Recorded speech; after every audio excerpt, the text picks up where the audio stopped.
Good morning friends, આજનો આપણો topic છે જીવન વૃત્તાંતમાં વિવિધતાઓ. પ્રીવિયસ લેક્ચરની અંદર મેં તમને ચરકઘાતીય વૃત્તિ અને સંભાવ્ય વૃદ્ધિ વિશેની માહિતી આપી લીધી હતી.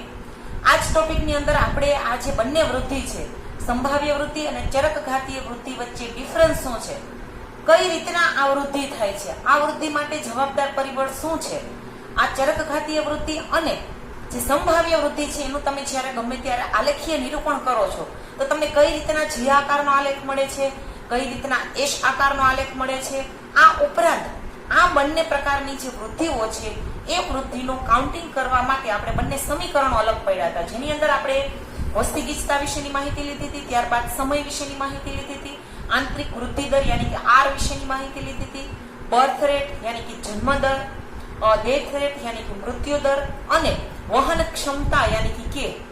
આ બધા વસ્તુ જે આપણે સિમ્પલાઇઝ કરી હતી, આ જે સિમ્બોલો છો આ બધા સિમ્બોલોને મેં કઈ રીતના તમારે લખવા અને એનું સમીકરણ કઈ રીતના આપણે તાર્યું હતું. આ ઉપરાંત એને રિલેટેડ તમને કોઈ પણ ક્વેશ્ચન પૂછાય નીટમાં કે ચરકઘાતીય વૃદ્ધિ દર માપો, આ ઉપરાંત તો સંભાવ્ય વૃદ્ધિ દર માપવા માટે તમારે કઈ કઈ વસ્તુની જરૂરિયાત ઊભી થાય છે અને કયા સમીકરણની અંદર શું બેસાડી અને કઈ રીતના એની કેલ્ક્યુલેશન કરવી, એના બધા જ વિશેની માહિતી આપણે પ્રીવિયસ લેક્ચરની અંદર પૂરી કરી નાખી છે. તો પ્રીવિયસ લેક્ચરનું રિવિઝન છે જે મેં અહીંયા પૂરું કરું છું અને આઈ થિંક સો તમને આ બધી વસ્તુ સમજાઈ ગઈ હશે. જો બાકી તમને કોઈ પણ પ્રકારના ક્વેશ્ચન હોય તો તમે ઇનબોક્સની અંદર આ બધા ક્વેશ્ચનો જે છે તમે મને પૂછી શકો છો, એના આન્સર હું તમને આપી દઈશ. રેડી? તો હવે આજે આપણે એક નવા ટોપિક તરફ જઈ રહ્યા છીએ. આ ટોપિકનું નામ છે જીવન વૃત્તાંત વિવિધતાઓ. અત્યાર સુધી આપણે વસ્તીના જે કેરેક્ટરાઇઝેશન યાની કે વસ્તીની જે ખાસિયતો છે, વસ્તીના જે લક્ષણો છે એના ઉપર આપણે ધ્યાન કેન્દ્રિત કર્યું હતું. હવે આપણે જે વસ્તી છે આ વસ્તીની અંદર આપણે ખબર જ છે વનસ્પતિઓ રહે છે, પ્રાણીઓ રહે છે, સૂક્ષ્મજીવો હોય છે અને મનુષ્ય હોય છે. હવે આ જે વસ્તી છે એની અંદર આપણે તો ખબર જ છે કે ઇકોલોજીનો ટોપિક છે એટલે એ બંને વચ્ચે કંઈક આંતર પ્રક્રિયાઓ થાય છે કે જેને આપણા જે કાલના સૂત્ર હતા એની અંદર આપણે આર તરીકે ઓળખાતા, આપણે આંતરિક વૃદ્ધિ દર તરીકે ઓળખીએ છીએ. હવે આ જે વસ્તી છે એની અંદર આ જે સજીવો રહે છે એ સજીવો તમને ખબર જ છે કે એકબીજા ઉપર આધારિત છે. કોઈ એવું નથી કે આમાં કોઈ ગુમાન ન કરી શકે કે નહીં હું એકલો જ રહું છું, મારા વગર હું બધું મારું કરી શકું છું. નહીં, કોઈ નથી કરી શકતું. તો તમે કહેશો કે મેડમ સૃષ્ટિની અંદર વનસ્પતિ એક એવો જીવ છે કે જે પોતાનો ખોરાક પોતાની રીતના બનાવી શકે છે. આવું આપણે પહેલેથી ભણતા આવીએ છીએ. બોટની જ્યારથી ચાલુ થયું ત્યારથી હું તમને કહું છું કે સૃષ્ટિની અંદર એક એવો જીવ છે કે જેને આપણે વનસ્પતિ તરીકે ઓળખીએ છીએ કે જેને ખોરાક માટે કોઈ પણ ઉપર આધારિત નથી રહેવું પડતું. ધારો કે મેં કીધું કે આપણે મનુષ્ય છીએ, આપણે ખોરાક બનાવતા નથી, આપણે ખોરાક રાંધીએ છીએ. આ શબ્દ હું વારે વારે તમારી પાસે ક્લિયર કરું છું કે વનસ્પતિ યાની કે વનસ્પતિ ઉત્પાદક છે અને આપણે બધા ઉપભોક્તાઓ છીએ. એટલે આપણે ઉપભોક્તા છીએ એટલે આપણે ખોરાક માટે કેના ઉપર ડિપેન્ડિંગ છીએ? વનસ્પતિ ઉપર. ચલો, કોઈ સૃષ્ટિ આટલું સાયન્સ આગળ વધી ગયું, કોઈ સાયન્સ છે એ ગોતી શકે છે કે જેમ વનસ્પતિ પ્રકાશ સંશ્લેષણની ક્રિયા કરે છે એમ આપણે કરી શકીએ છીએ? નહીં. સાયન્સ પાસે આ ક્વેશ્ચન માર્ક છે. શા માટે વનસ્પતિ પ્રકાશ સંશ્લેષણની ક્રિયા કરી ખોરાક બનાવે છે? મનુષ્ય ખોરાક રાંધે છે, ખોરાક બનાવતો નથી. મનુષ્ય જે છે ખોરાક માટે વનસ્પતિ ઉપર પણ આધારિત છે. જો વેજીટેરિયન્સ તમે હશો તો ખોરાક ઉપર આધારિત છો અને જો તમે નોન વેજીટેરિયન્સ હશો તો તમે પ્રાણીઓ ઉપર આધારિત છો. તો તમે કહેશો કે નહીં મેડમ હવે વનસ્પતિ તો પ્રકાશ સંશ્લેષણની ક્રિયા કરી અને ખોરાક બનાવી લે છે તો એને ક્યાં કોઈ ઉપર આધારિત રહેવું પડે છે? એને તો બસ સૂર્યપ્રકાશ, સૂર્ય આપી દે, પાણી મળી રહે અને વાતાવરણ જે છે અનુકૂળ મળી રહે એટલે એ ખોરાક બનાવી શકે છે. તો નહીં ફ્રેન્ડ્સ, તમને ખબર જ હશે કે જે પ્રકાશ સંશ્લેષણની ક્રિયા માટે ટૂંકમાં અમુક જે ન્યુટ્રિયન્ટ્સ એને જોઈએ છે, આ ન્યુટ્રિયન્ટ્સ માટે એને બેક્ટેરિયા યાની કે સૂક્ષ્મ જીવોની જરૂરિયાત ઊભી થાય છે.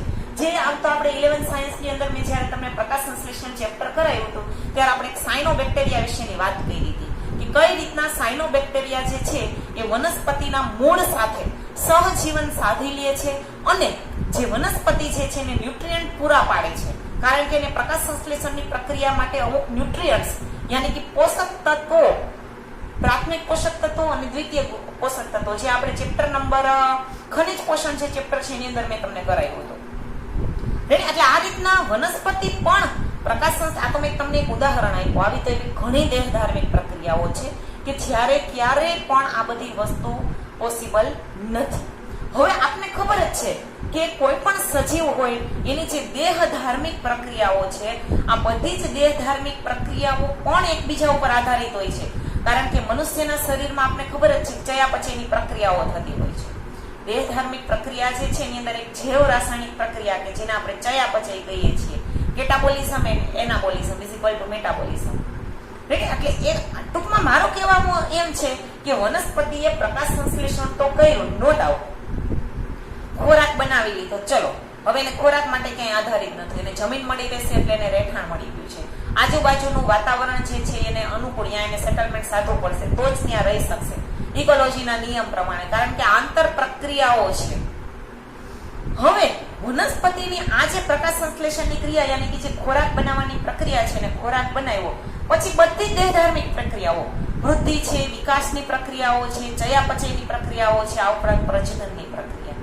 આપણે અહીંયા જીવન વૃત્તાંત નામનો જે ટોપિક છે એમાં આપણે ધ્યાન કેન્દ્રિત કરવાનું છે અહીંયા પ્રજનન પર. કારણ કે પ્રજનન જે છે એની ડેફિનેશન મેં તમને કરાવી દીધી છે કે પ્રજનન એટલે શું, તો કે પોતાના જેવો જ નવો જીવ, પોતાના જેવો જ નવો જીવ ઉત્પન્ન કરવાની પ્રક્રિયા.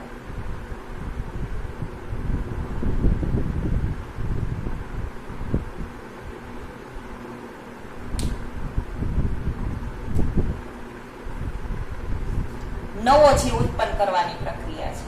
રેડી? ટૂંકમાં પ્રજનન એક એવી પ્રક્રિયા છે કે જેના લીધે જે સૃષ્ટિ છે આ સૃષ્ટિમાં સજીવોની સંખ્યામાં વધારો થાય.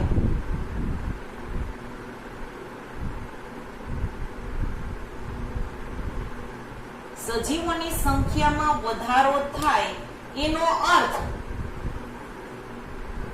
વસ્તીનું કદ વધવું.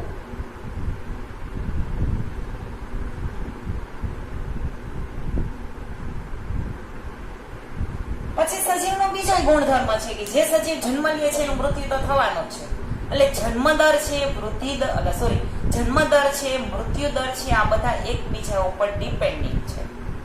પણ સજીવ જે છે એની આંતર પ્રક્રિયાઓ છે એ કોના ઉપર આધારિત છે, તો કે સજીવની જે આંતર પ્રક્રિયાઓ યાની કે આપણે આર કીધું હતું, આર આપણે આગળ જે સૂત્ર હતા ને dn/dt = rn, આવું આપણે એક સૂત્ર લખ્યું હતું ચરકઘાતીય વૃદ્ધિમાં.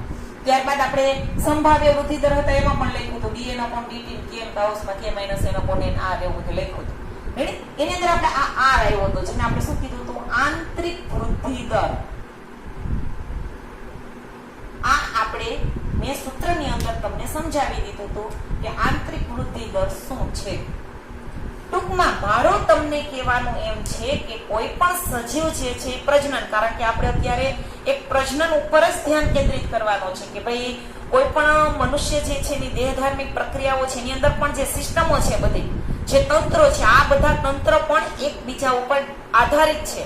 અને આ બધા જ તંત્ર જે છે એનું હેન્ડલિંગ કોની પાસે છે, તો કે અંતસ્ત્રાવી તંત્ર અને સેન્ટ્રલ નર્વસ સિસ્ટમ યાની કે ચેતાતંત્ર ઉપર આધારિત હોય છે. પ્રાણીઓમાં, વનસ્પતિની અંદર આ વસ્તુ ટૂંકમાં ત્યાં ચેતાતંત્ર જે છે વિકસિત નથી હોતું, ત્યાં રસારોહણની પ્રક્રિયાઓ ને એવું બધું થતું હોય છે, જે મેં તમને બધું ક્લિયર કરી દીધું છે. યાની કે પ્રજનનની પ્રક્રિયા છે એના લીધે સૃષ્ટિની અંદર જે વસ્તીનું કદ જે છે આ વસ્તીના કદમાં વધારો થાય છે. અને સજીવ જે છે એના ગુણધર્મ પ્રમાણે જન્મદર અને મૃત્યુદરનો રેશિયો જળવાઈ રહે છે. એના લીધે જે વસ્તીનું કદ જે છે એ અમુક લિમિટેશન સાથે ચાલતું હોય છે. પણ પ્રજનન કરવા માટે જે સજીવ જે રહેતો હોય છે એ છે ક્યાં, તો કે પર્યાવરણની અંદર. કોઈ પણ સજીવ જે છે એનો વસવાટ આપને ખબર જ છે ક્યાં હોય છે, તો કે પર્યાવરણની અંદર.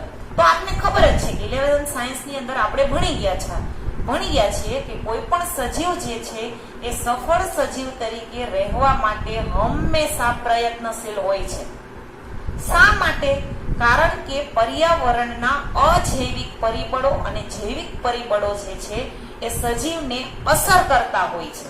એ અસર કરશે એને, અને આ પરિબળો જે છે એની સાથે અનુકૂલન સાધતો હોય છે સજીવ. તો જ તે ત્યાં રહી શકશે અને તો જ પ્રજનન કરી શકશે અને તો જ સંતતિની અંદર વધારો કરી શકશે. કારણ કે આ એક દેહધાર્મિક પ્રક્રિયા એવી છે કે જેના લીધે વસ્તીનું કદ જે છે એ વધઘટ થશે. એનો આધાર કેના ઉપર છે? પ્રજનન ઉપર. અને આ જે પ્રજનન આધારિત યાની કે પ્રજનન કરવા માટે પણ સજીવને અનુકૂળ વસવાટ જોશે, અનુકૂળ પર્યાવરણ જોશે, અમુક કન્ડિશનો હશે. એ જ જો એને યોગ્ય મળી રહેશે ને તો જ આ પ્રક્રિયા જે છે ફૂલફિલ થવાની છે. એટલે પ્રજનનની પ્રક્રિયા માટે પણ સજીવ જે છે એને અજૈવિક અને જૈવિક પરિબળો તો અસર કરતા થાય જ છે. આપણે ખબર જ છે કે આ પરિબળો એને અસર કરવાના છે. એટલે હવે આ જે પ્રજનનની પ્રક્રિયા છે એની અંદર પણ વિવિધતાઓ છે. જો જીવન વૃત્તાંત વિવિધતાઓ એટલે કે જે સૃષ્ટિની અંદર જે જીવન છે, જે વસ્તીનું કદ છે, એની અંદર જે સજીવો જીવિત રહે છે એને જીવન વૃત્તાંત કહેવામાં આવે છે. આ જીવન વૃત્તાંતની અંદર પણ વિવિધતા છે. યાની કે સજીવો જે પ્રજનન કરે છે આ પ્રજનનની અંદર વિવિધતામાં મેં આપણે આગળ જ કીધું હતું કે ભાઈ અમુક સજીવો અલિંગી પ્રજનન કરતા હતા, અમુક સજીવો લિંગી પ્રજનન કરે છે, અમુક કલિકા સર્જનથી કરશે, અમુકમાં સંજીવની શક્તિ હોય છે. એટલે આ બધી વસ્તુ આપણે ભણી ગયા છીએ. અમુક બહુભાજન કરશે, અમુક દ્વિભાજન કરશે, બધા અલગ અલગ હોય છે. એટલે આ ટોપિકની અંદર આપણે જીવન વૃત્તાંત વિવિધતા છે એની અંદર આપણે પ્રજનન એટલે શું એની માહિતી આપવાની છે. સજીવો જે છે પ્રજનનની પ્રક્રિયા શા માટે કરે છે? તો કે પ્રજનનની પ્રક્રિયા જે છે એ વસ્તીનું કદ જે છે એ જાળવી રાખવા માટે, યાની કે વસ્તીની અંદર વધારો કરવા માટે આ પ્રક્રિયા થાય છે, સંતતિ ઉત્પન્ન કરવા માટે. આ પ્રક્રિયા જે છે એની અંદર સંતતિ પણ આપને ખબર જ છે કે વારસાગત લક્ષણો લઈને આવતી હોય છે. એટલે આ રીતના અને સજીવ જે છે એ આ દેહધાર્મિક પ્રક્રિયા કરે છે તો એમાં જૈવિક અને અજૈવિક પરિબળો તો અસર કરે જ છે કે જેને આપણે આંતરિક વૃદ્ધિ દર તરીકે ઓળખીએ છીએ. એટલે આ રીતના સજીવો જે પ્રજનન કરે છે આ પ્રજનનની અંદર વિવિધતાઓ હોય છે. શું? જેને જીવન વૃત્તાંત વિવિધતા કહેવામાં આવે છે. પ્રજનનમાં વિવિધતા એટલે જીવન વૃત્તાંત વિવિધતા. હું આ જે વિવિધતા જે છે એ મેં તમને ક્લિયર કરી છે. તમે પ્રજનનમાં વિવિધતા કે જીવન વૃત્તાંત વિવિધતા, જીવન વૃત્તાંત વિવિધતાનો આ અર્થ થાય. હવે એના માટે તમારે અમુક ઉદાહરણ આપવાના છે. ધારો કે સૃષ્ટિની અંદર, કારણ કે આપણે બધાના થોડા થોડા ઉદાહરણ લેવાના છે, તો હું તમને એક સાલ્મન નામની માછલીની વાત કરું. સાલ્મન માછલી આ પ્રાણી સૃષ્ટિ યાની કે મત્સ્ય ડિપાર્ટમેન્ટમાં આવે છે. અને વાંસ આ વનસ્પતિ છે. આ મત્સ્ય. જો બંને અલગ સમુદાયના સજીવો છે. હવે સાલ્મન નામની માછલી અને વાંસ સૃષ્ટિના એવા સજીવો છે કે પોતાના જીવનકાળ દરમિયાન એક જ વખત પ્રજનન કરી અને નવી સંતતિ ઉત્પન્ન કરે છે. જો એક જ વાર સાલ્મન નામની માછલી અને વાંસ. વાંસ તો આપણે જોઈએ જ હશે ને, વનસ્પતિ છે, વાંસ પ્રકારની વનસ્પતિ. રેડી? એટલે સાલ્મન નામની માછલી અને વાંસ જે છે એ જીવનકાળ દરમિયાન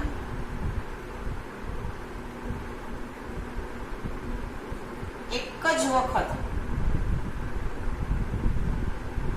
પ્રજોત્પત્તિ યાની કે સંતતિ ઉત્પન્ન કરે છે.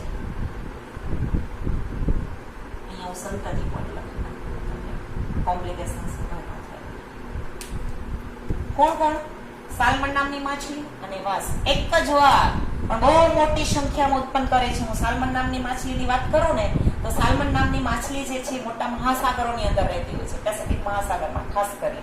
આ જે માછલી છે એક જ વખત સંતતિ ઉત્પન્ન કરે છે, પણ એક હારે 25 લાખથી પણ વધારે સંતતિ ઉત્પન્ન કરે છે. તો તમે કહેશો કે મેડમ એક વારમાં આટલી સંતતિ ઉત્પન્ન કરે તો મહાસાગર જે છે સાલ્મન નામની માછલીથી જ ભરાઈ જાય. પણ ફ્રેન્ડ્સ એવું નથી. એક હારે જે આટલી સંતતિ ઉત્પન્ન કરી એમાં એને અજૈવિક અને જૈવિક પરિબળો તો અસર કરતા હશે જ ને. બધી જીવિત નહીં રહેતી હોય, અમુક જીવતી હશે, અમુક મરી જતી હશે. પર્યાવરણ સાથે સેટલમેન્ટ જેને સાયધો હશે એ જીવશે, બાકી મરી જશે. એટલે આ રીતના અને વાંસમાં પણ સેમ વે આવું જ હોય છે. બહુ મોટી સંખ્યામાં સંતતિઓ ઉત્પન્ન કરે છે. આ વાત થઈ સાલ્મન નામની માછલી અને વાંસ કે જે પોતાના જીવનકાળ દરમિયાન એક જ વખત સંતતિ ઉત્પન્ન કરે છે. એક જ વખત. ખાસ યાદ રાખવાનું છે. ત્યારબાદ હવે વાત કરીએ છીપ મહાસાગરમાં હોય છે. સોરી, આ આપણે એક વારની વાત કરી, એક જ વખત પ્રજનન કરે છે. હવે હું તમને વાત કરું સસ્તન સમુદાય અને વિહક સમુદાય. ઘણી વખત પ્રજનન દ્વારા સંતતિ ઉત્પન્ન કરશે. પોતાના જીવનકાળ દરમિયાન ઘણી વખત એ પ્રજનન કરી શકે છે. કોણ? સસ્તન અને વિહગ. હવે આપણે એવી વાત કરવાની છે કે અમુક સમુદાય એવા છે કે જે નાના કદના અને મોટી સંખ્યામાં સંતતિ ઉત્પન્ન કરે. નાનું કદ અને મોટી સંખ્યામાં સંતતિ, એની અંદર સમાવેશ થાય છે છીપ. સમુદ્રમાં હોય છે શું? સમુદ્રીય છીપ જે છે એ પોતાના જીવનકાળ દરમિયાન નાના કદની અને મોટી સંખ્યામાં સંતતિઓ ઉત્પન્ન કરે છે. ત્યારબાદ હું તમને વાત કરું પક્ષીઓ અને સસ્તનો. જે મોટું કદ અને ઓછી સંખ્યામાં સંતતિ ઉત્પન્ન કરે છે. જેની અંદર સમાવેશ થાય છે સસ્તન અને વિહગ. એટલે આ બધા પ્રશ્ન જે છે મેં અંડરલાઈન કર્યા છે, એ ખાસ યાદ રાખવાના છે. જીવનકાળ દરમિયાન એક જ વખત પ્રજનન કરતા સજીવોના નામ આપો તો સાલ્મન નામની માછલી અને વાસ. જીવનકાળ દરમિયાન ઘણી વખત પ્રજનન કરી અને સંતતિ ઉત્પન્ન કરતા સજીવોના નામ સસ્તન અને વિહગ. નાનું કદ અને મોટી સંખ્યામાં સંતતિઓ ઉત્પન્ન કરતા સજીવોના નામ છીપ, મત્સ્ય ડિપાર્ટમેન્ટ. મોટું કદ અને ઓછી સંખ્યામાં સંતતિઓ ઉત્પન્ન કરતા સજીવોના નામ આપો તો કે સસ્તન અને વિહગ સમુદાય. રેડી? એટલે આ આજના ટોપિકમાં આપણે જે વાત કરી છે જીવન વૃત્તાંત, યાની કે પ્રજનનની અંદર જે વિવિધતાઓ છે, આ વિવિધતાઓ વિશેની વાત કરી. આ ક્વેશ્ચન જે છે એ 2 માર્ક્સનો ક્વેશ્ચન છે. જીવન વૃત્તાંતમાં વિવિધતાઓ સમજાવો. આ ક્વેશ્ચન 2 માર્ક્સનો છે. વધીને 3, એનાથી વધારે આગળ નહીં. મોસ્ટલી 2 માર્ક્સના ક્વેશ્ચન પૂછાય છે અને આની અંદરથી એમસીક્યુ પ્રકારના ક્વેશ્ચનો જે છે એ વધારે પૂછાય છે, હેતુલક્ષી ક્વેશ્ચનો અને એમસીક્યુ. રાઈટ? આજનો ટોપિક જે છે હું અહીંયા ઓવર કરું છું. આપણે નેક્સ્ટ લેક્ચરમાં આપણે જે સજીવો વચ્ચેની જે આંતર પ્રક્રિયાઓ છે એના વિશેનું ડિસ્કશન કરવાનું છે. Thank you friends.